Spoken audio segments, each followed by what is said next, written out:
சங்கீதம் அதிகாரம் 2.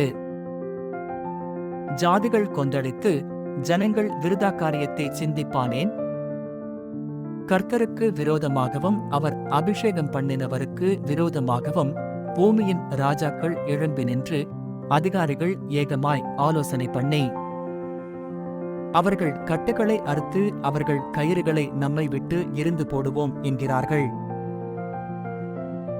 பரலோகத்தில் வீற்றிருக்கிறவர் நினைப்பார், ஆண்டவர் அவர்களை இகழுவார். அப்பொழுது அவர் தமது கோபத்திலே அவர்களோடே பேசி தமது உக்கிரத்திலே அவர்களை கலங்க பண்ணுவார்.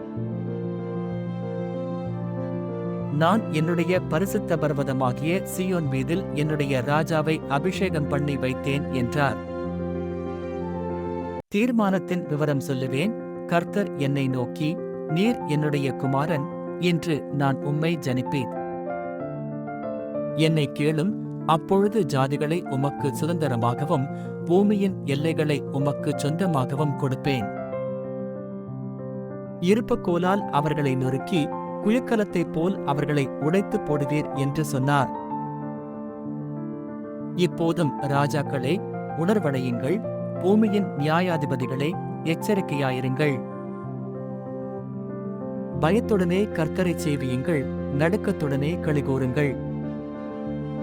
குமாரன் கோபம் கொள்ளாமலும் நீங்கள் வழியிலே அழியாமலும் இருக்கும்படிக்கு அவரை முத்தஞ்செய்யுங்கள். கொஞ்ச காலத்திலே அவருடைய கோபம் பற்றி எரியும். அவரை அண்டிக் கொள்ளுகிற யாவரும் பாக்கியவான்கள்.